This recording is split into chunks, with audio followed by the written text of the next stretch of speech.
Tata cara sujud. Secara umum, tata cara sujud yang benar telah disebutkan dalam hadis dari Ibnu Abbas bahwa Nabi Shallallahu Alaihi Wasallam bersabda, "Aku diperintahkan untuk bersujud dengan bertumpu pada 7 anggota badan, dahi, dan beliau berisyarat dengan menyentuhkan tangan ke hidung beliau, 2 telapak tangan, 2 lutut, dan ujung-ujung 2 kaki." Hadis riwayat Bukhari dan Muslim. Berdasarkan hadis, 7 anggota sujud dapat kita rinci. Yang pertama, dahi dan mencakup hidung. Yang kedua, 2 telapak tangan. Yang ketiga, 2 lutut. Lalu yang keempat, 2 ujung-ujung kaki. Adapun bentuk sujud yang sempurna secara rinci dijelaskan sebagai berikut. Menempelkan dahi dan hidung di lantai. Sebagaimana keterangan sahabat Abu Humaid bahwa Nabi Shallallahu Alaihi Wasallam menempelkan dahi dan hidungnya ke lantai. Hadis riwayat Abu Dawud dan disahihkan oleh Al-Albani. Nabi Shallallahu Alaihi Wasallam bersabda, Allah tidak menerima sholat bagi orang yang tidak menempelkan hidungnya ke tanah, sebagaimana dia menempelkan dahinya ke tanah. Hal ini berdasarkan hadis Ibnu Abi Syaibah, Abdur Razzaq, dan disahihkan oleh Al-Albani. Hadis ini menunjukkan menempelkan hidung ketika sujud hukumnya wajib.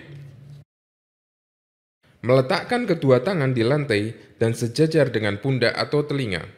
Dari Abu Humaid, beliau menceritakan bahwa Nabi Shallallahu Alaihi Wasallam meletakkan kedua tangannya ketika sujud sejajar dengan pundaknya. Atau terkadang beliau meletakkan tangannya sejajar dengan telinga. Hadis riwayat Abu Dawud dan disahihkan oleh Al-Albani. Merapatkan jari-jari tangan dan menghadapkannya ke arah kiblat. Nabi Shallallahu Alaihi Wasallam merapatkan jari-jari tangan ketika sujud. Hal ini berdasarkan hadis riwayat Ibnu Khuzaimah, Baihaqi, dan disahihkan oleh Al-Hakim dan disetujui oleh Ad-Dahabi. Beliau menghadapkan jari-jarinya ke arah kiblat. Hadis riwayat Baihaqi dengan sanad sahih. Mengangkat kedua lengan dan membentangkan keduanya sehingga jauh dari lambung. Nabi Shallallahu Alaihi Wasallam tidak meletakkan lengannya di lantai. Hal ini berdasarkan hadis Bukhari dan Abu Dawud.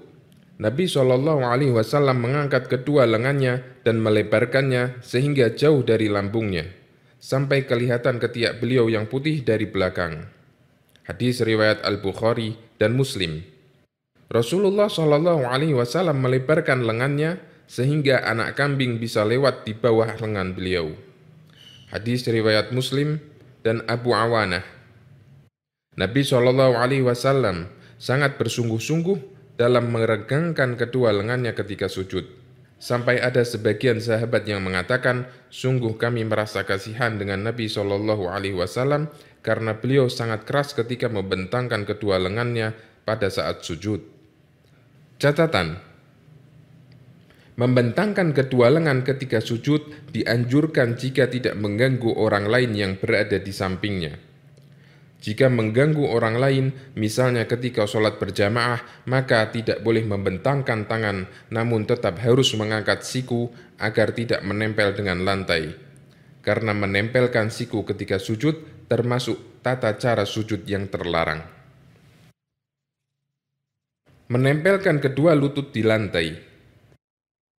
Nabi Shallallahu Alaihi Wasallam bersabda, kami diperintahkan untuk bersujud dengan bertumpu pada 7 anggota badan.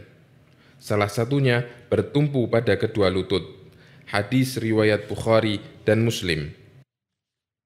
Catatan: kedua lutut dirapatkan atau direnggangkan. Tidak terdapat keterangan tentang masalah ini. Oleh karena itu, posisi lutut ketika sujud sebaiknya disesuaikan dengan kondisi yang paling nyaman menurut orang yang sholat. Jika dia merasa nyaman dengan merenggangkan lutut, maka sebaiknya direnggangkan atau sebaliknya.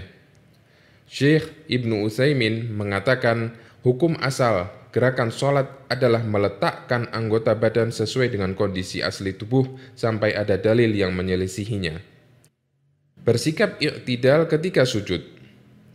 Syekh Muhammad bin Shalih Al-Utsaimin menjelaskan bahwa yang dimaksud iktidal ketika sujud adalah merenggangkan antara betis dengan paha dan merenggangkan antara perut dengan paha, masing-masing kurang lebih 90 derajat. Namun, tidak boleh berlebihan ketika merenggangkan betis dengan paha, sehingga lebih dari 90 derajat. Dari Anas bin Malik radhiyallahu anhu, Nabi SAW bersabda, "Bersikaplah iktidal ketika sujud." Hadis riwayat Bukhari dan Muslim. Dari Abu Humaid radhiyallahu anhu, beliau menceritakan tata cara solatnya Nabi SAW ketika beliau sujud. Beliau renggangkan kedua pahanya tanpa sedikit pun menyentuhkan paha dengan perut beliau. Hadis riwayat Abu Dawud dan disahihkan oleh Asy-Syaukani dalam Nailul Autar. Meletakkan ujung-ujung kaki dan ditekuk sehingga ujung-ujungnya menghadap kiblat. Nabi SAW meletakkan dua lututnya dan ujung kedua kakinya di tanah. Hadis riwayat Al-Baihaqi dengan sanad sahih, dinyatakan sahih oleh Al-Hakim dan disahihkan oleh Al-Albani. Beliau menegakkan kedua telapak kakinya. Beliau menghadapkan punggung kakinya dan ujung-ujung jari kaki ke arah kiblat. Hadis riwayat Al-Bukhari dan Abu Dawud. Merapatkan tumit. Beliau merapatkan kedua tumitnya ketika sujud. Hal ini berdasarkan hadis At-Tahawi dan Ibnu Khuzaimah dan disahihkan oleh Al-Albani.